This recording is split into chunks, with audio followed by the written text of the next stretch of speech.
Saudara-saudari, marilah kita mendengarkan renungan dengan judul Yesus menjadikan segala-galanya baik, yang berdasarkan pada Injil Markus bab 7 ayat 37. Tetapi makin mereka melarang Yesus, makin luas mereka memberitakannya. Mereka takjub dan tercengang dan berkata, "Ia menjadikan segala-galanya baik, yang tuli dijadikannya mendengar, yang bisu dijadikannya berkata-kata." Dalam nama Bapa dan Putra dan Roh Kudus. Amin. Saudara-saudari terkasih dalam nama Tuhan Yesus Kristus. Bacaan Injil hari ini menceritakan bahwa Yesus meninggalkan daerah Tirus dan melalui Sidon pergi ke Danau Galilea di tengah-tengah daerah Dekapolis. Di situ orang membawa kepadanya seorang tuli dan gagap dan memohon kepadanya supaya ia meletakkan tangannya atas orang itu.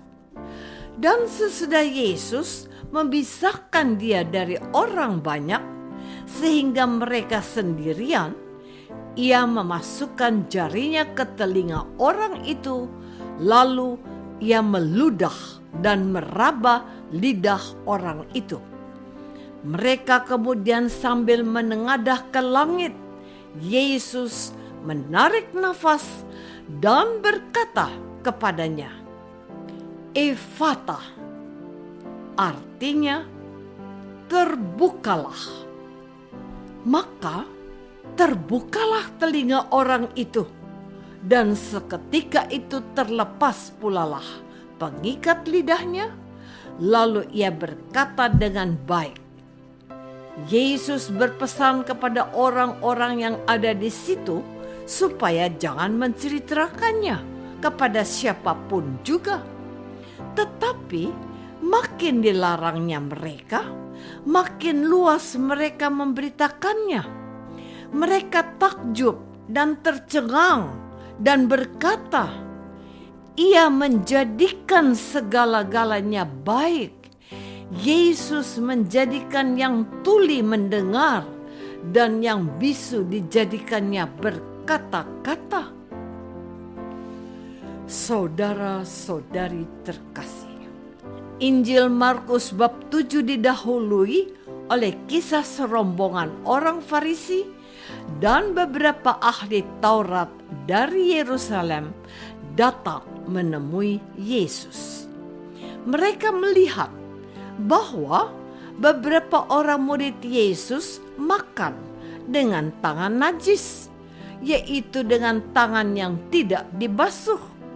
Sebab orang-orang Farisi seperti orang-orang Yahudi lainnya tidak makan kalau tidak melakukan pembasuhan tangan lebih dulu. Karena mereka berpegang pada adat istiadat nenek moyang mereka. Dan kalau pulang dari pasar, mereka juga tidak makan kalau tidak lebih dahulu membersihkan dirinya. Jadi, murid Yesus dianggap kotor atau najis.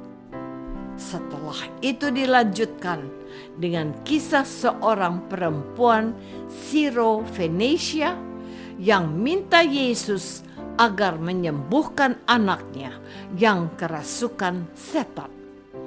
Perempuan Siro-Fenisia ini di mata orang Yahudi termasuk orang yang kotor atau najis karena bukan orang Yahudi.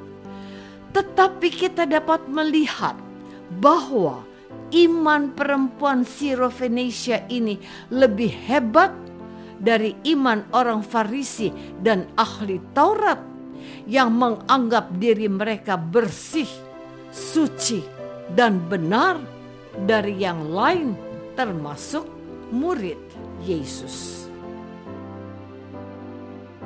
Saudara-saudari terkasih, setelah Yesus menyembuhkan anak perempuan Sirofenesia, Yesus pergi dari Tirus ke Galilea melewati Sidon.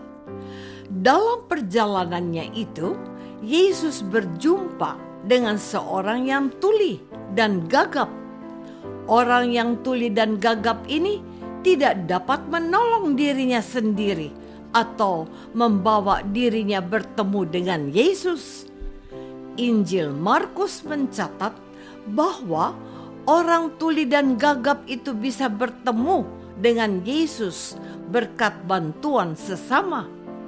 Dengan kata lain, ada orang yang membawa orang yang tuli dan gagap itu supaya dapat bertemu dengan Yesus. Kisah ini mirip dengan kisah orang lumpuh yang digotong oleh sekelompok supaya dapat berjumpa dengan Yesus dengan cara membuka atap rumah yang juga terdapat dalam Injil Markus bab 2. Artinya, kondisi kedua orang ini sama-sama tidak berdaya.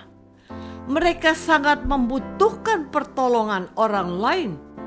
Dan nyatanya ada orang-orang yang dengan sukarela dan ikhlas menolong keduanya. Orang yang tuli dan gagap bisa masuk kategori lumpuh karena tidak bisa berbicara dan tidak dapat mendengar. Dengan hilangnya kemampuan berbicara dan mendengar dapat membuat seseorang jadi lumpuh dan tidak berdaya. Saudara-saudari terkasih, keadaan yang sangat memprihatinkan dan memilukan yang dialami oleh orang yang bisu dan gagap itu tentu saja mengundang perhatian dari Tuhan Yesus. Permintaan orang-orang yang membawa si bisu dan gagap dengan cepat ditanggapi oleh Tuhan Yesus. Yesus pun melakukan tindakan yang tidak biasa atau tindakan yang khusus.